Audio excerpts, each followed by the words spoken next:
In June 2024, Kenya's streets were filled with voices of anger, hope, and resistance. For days, the country was rocked by massive protests, with the youth of Kenya taking center stage. This was no ordinary demonstration. This was a cry for justice, a demand for change, and a rejection of the political status quo. Led by Kenya's Gen Z, vocal and determined, the protests quickly became a defining moment in the country's political history. What started as a series of frustrations over the lack of jobs, high cost of living, and government corruption, turned into a nationwide call for transformation.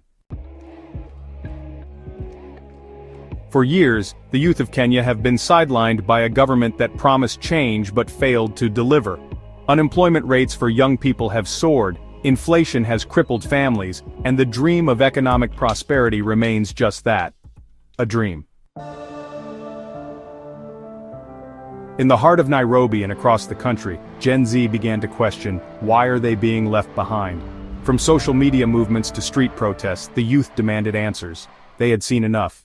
We're asking them to deal with corruption and graft. We're asking them to do away with this military state because there's no threat to national security. We're asking them to do away with those extra unconstitutional positions, to stop using, because we do not have a revenue problem, we have an expenditure problem. The office of the First Lady, office of the Deputy First Lady, office of the Prime Cabinet Secretary and their wife, where are we using all that money? The spark for the protests wasn't just about one issue. It was a culmination of years of economic hardship, political promises unfulfilled, and a government that seemed indifferent to the struggles of its citizens. In 2024, the government produces another finance bill. Taxing basic commodities, so people couldn't afford them anymore. Over the past decade, our tax revenue... As the protests intensified, the government's response was swift and heavy-handed. What started as peaceful demonstrations quickly descended into violent clashes, with reports of police brutality and state repression. To catch a killer in a crowd, all it takes is one little click. The BBC's investigation into the protests and the government's actions has revealed troubling details about the state's crackdown on its own citizens. From unlawful arrests to targeted violence, the government's tactics were aimed at silencing dissent. The investigation also uncovered how the government, led by President William Ruto, used media censorship, surveillance, and intimidation to try and suppress the growing movement. But the question remains: why was such a drastic response necessary?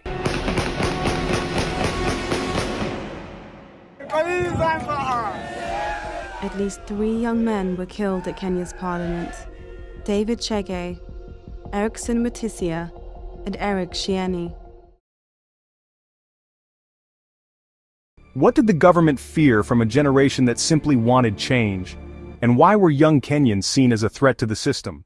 Today, an otherwise legitimate expression of the fundamental rights and freedoms of assembly was infiltrated and hijacked by a group of organized criminals.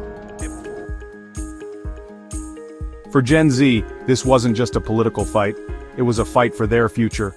We hear from the voices on the streets, the young men and women who dared to challenge the powerful political forces in the country. It's already really hard for everyone as it is, and the taxes are going to make life much harder for all of us. The whole principle is that you must live within your means. We are not protesting for violence, one protester says. We are protesting for our rights, for jobs, for justice, for a better Kenya. Across social media platforms, the youth took their message to the world. 25th. For me, it was just a normal day. I knew people would just be there, shout, Ruto must go. People are live streaming on their TikTok, on their Instagram. And now the media is here. These things are being live streamed on national TVs. Hashtags like #KenyaRising and #Gen4Change went viral, bringing global attention to the country's political crisis.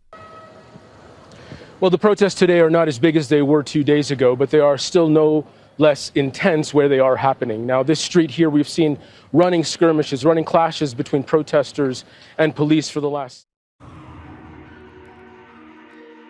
But it wasn't all peaceful. Violence erupted as police and government forces clashed with demonstrators. You could hear the police officers saying, "Ua, ua." It's a Swahili word which means to kill.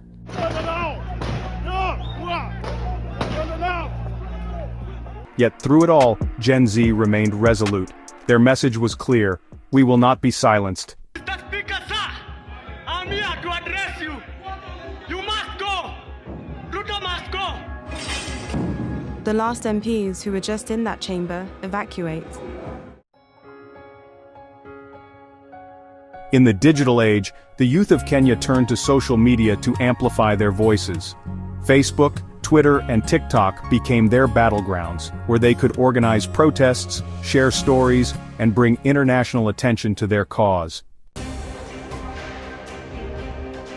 Social media was not just a tool for organizing. For 3 hours, more than 100,000 protesters pour in from the east, the north,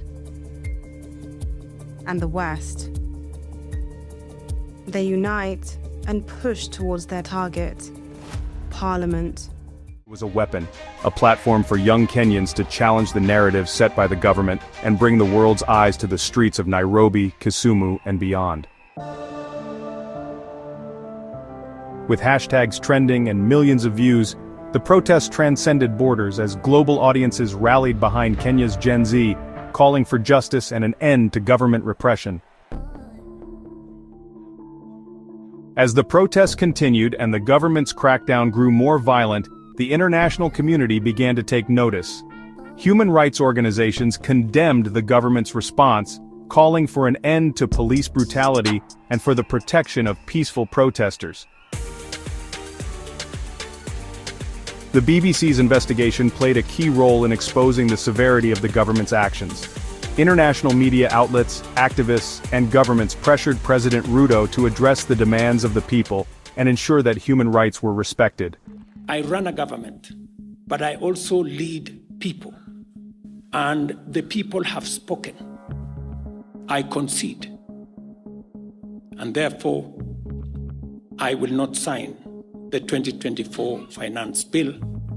That becomes our collective position.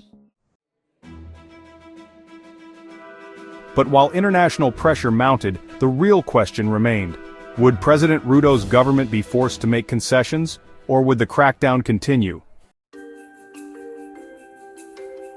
The protests may have subsided, but the movement for change is far from over.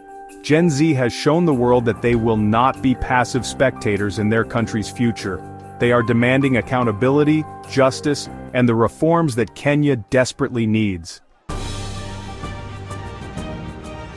But as Kenya faces a future shaped by a new generation of leaders, the real test will be whether the government listens or doubles down on its past mistakes. Will Gen Z continue to rise, or will they be silenced by the forces of power? One thing is certain: the youth of Kenya have changed the course of the nation's political history. The future of Kenya rests in the hands of its youth. Gen Z has shown that they are no longer willing to wait for change. They are demanding it now. As they continue to challenge the system, we must ask ourselves, will the country embrace this new wave of activism, or will it fight to preserve the old ways? This is a movement that cannot be ignored. A generation is rising and the world is watching.